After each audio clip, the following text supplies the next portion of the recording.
New storms emerging near Australia on tonight's Tropical Weather Bulletin.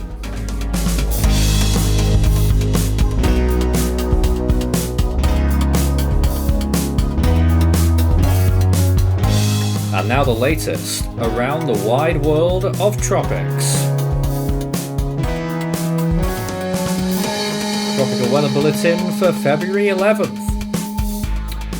Well, I must say I'm happy to be back doing the Tropical Weather Bulletins. This is number 995 on our very long and illustrious history. Well, around the world right now, we have a couple of cyclones active. Of course, we've been tracking Vince for some time, and also Taliah, which is further towards its northeast. But the main areas of interest are up-and-coming systems, which we'll touch on in a sec.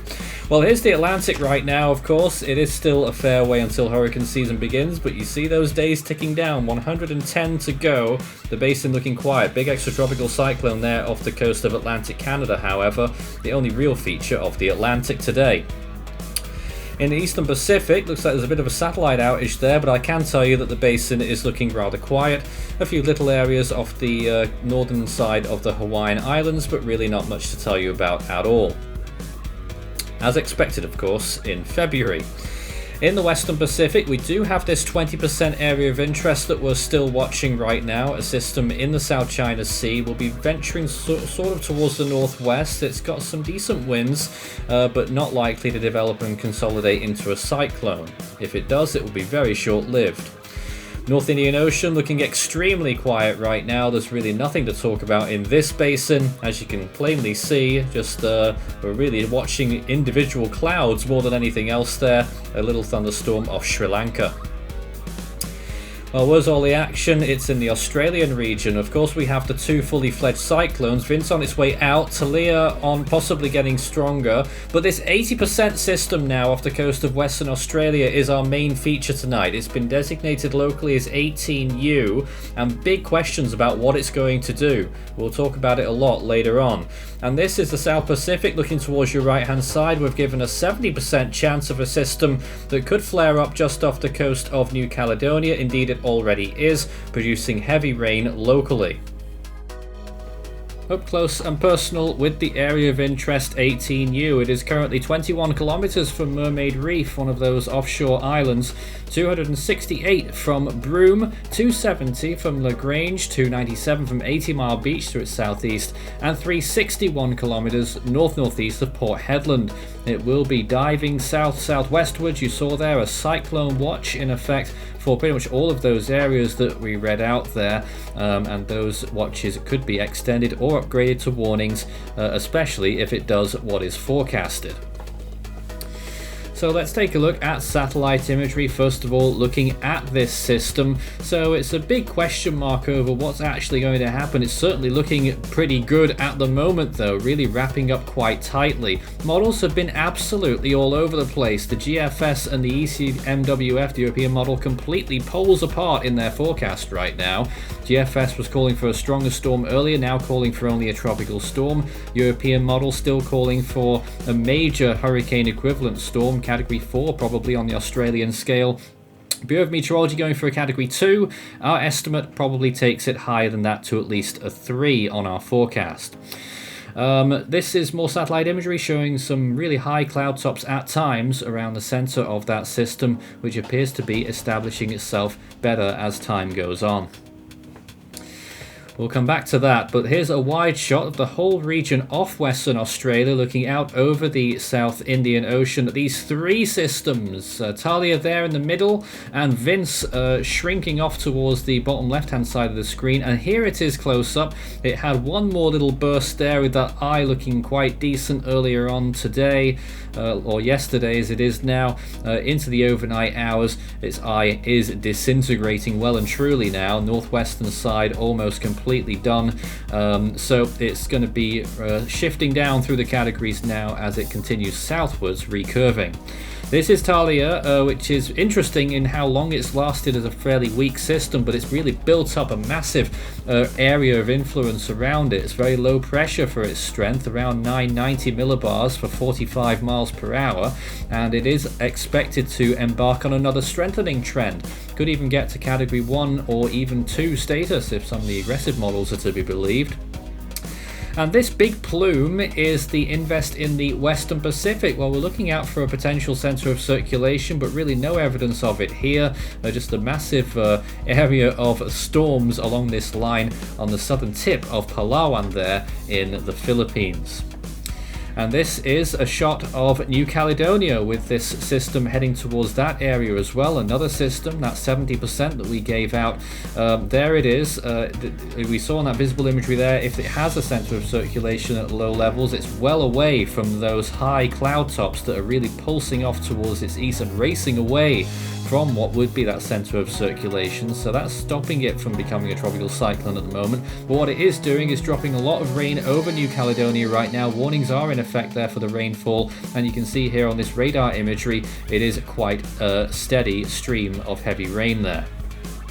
Looking around the globe off the US East Coast, you can see a pattern of frontal clouds moving offshore there, nothing too interesting. Caribbean as well, very quiet as you would imagine, just a few general clouds, maybe one or two rain showers, and out towards the Eastern Pacific looking very quiet indeed. Absolutely, a few clouds drifting through the Baja California Peninsula.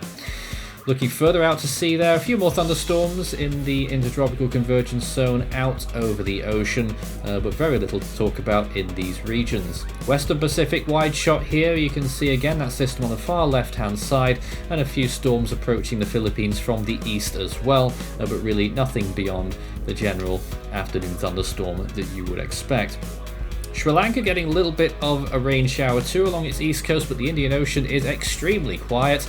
And this is the southwest Indian Ocean, of course, where those two storms are right now. Vince in the middle of the screen now, and Taliah off towards the right. Little and large almost, and the other system now in the middle of the picture is the storm off the west coast of Australia. That's one we're still keeping our eye on, and you can even see New Caledonia off to the right hand side with the other system. Well, sea surface temperatures are pretty much reaching their winter minimums now in the Northern Hemisphere basins. The Atlantic holding on to a few areas of 27 or 28 degrees Celsius waters in the Caribbean. The Western Pacific has really dropped away as well around the Philippines, but still towards the southern part of the islands looking good.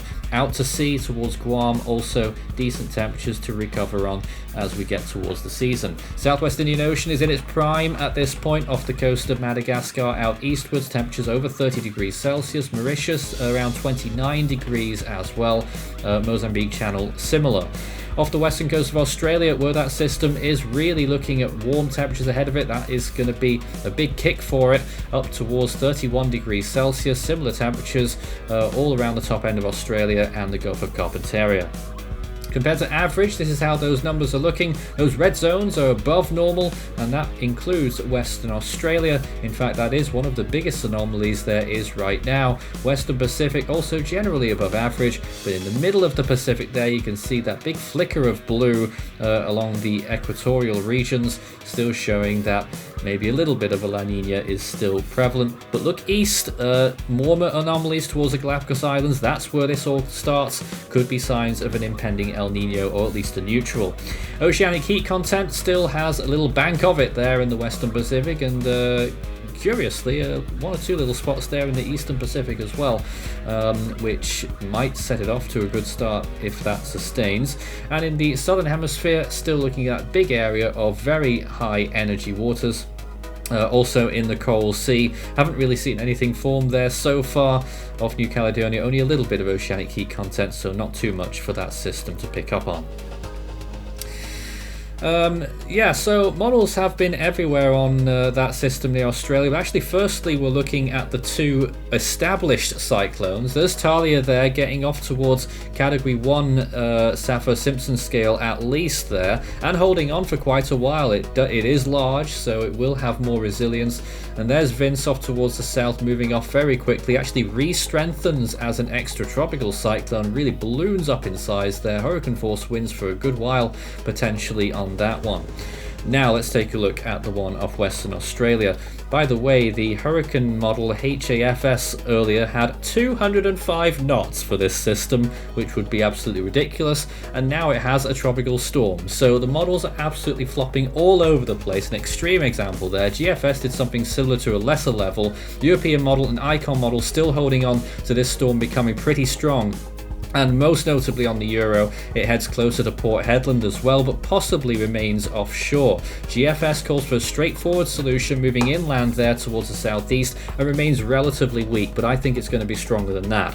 Off New Caledonia, there's that other system that we're watching right now. Could become a tropical storm briefly, or maybe even a little bit longer than that. Lingers around for a while off the area there. For the whole 5-day period, you can see it. But its best chance of development is within the next 2 days as it sideswipes the southern coast of New Caledonia. So irrespective of what happens to the Western Australian system 18U, it does look like it's going to be a very big rainmaker for the 80-mile beach area moving inland towards the southeast. Really high amounts of rainfall. This is, by the way, assuming that it only gets barely to tropical storm status, and once again I think it will be much stronger than that. But even if it is a weakling, we're looking at rainfall amounts there exceeding 500 millimeters and possibly 600 millimeters inland, so we could be looking at major flash flooding concerns, and around 450 millimeters at the coast.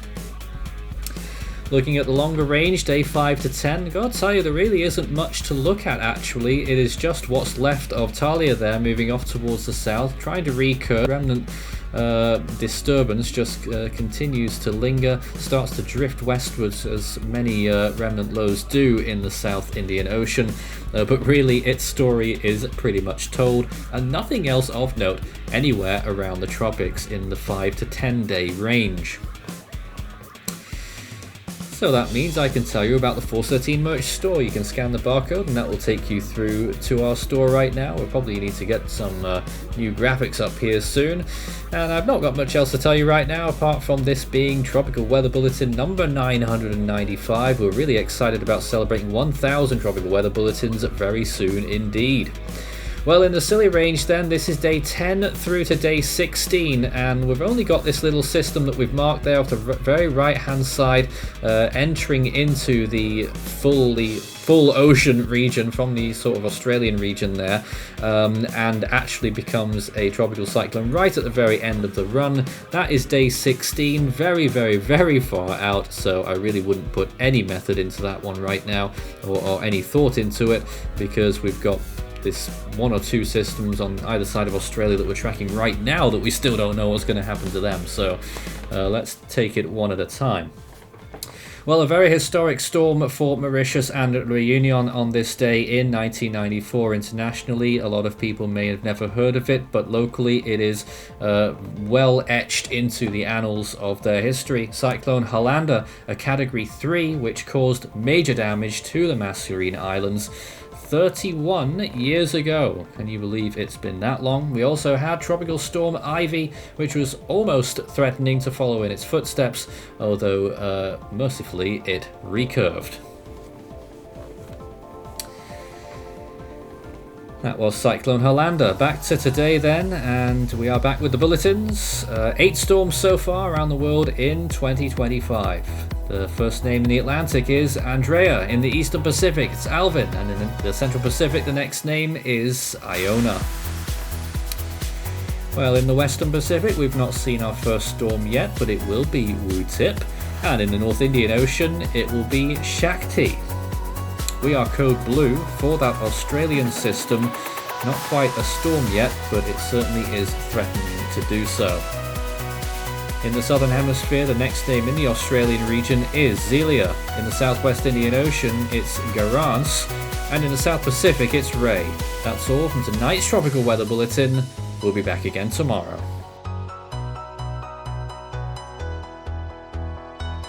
Become an Ultimate Fan today.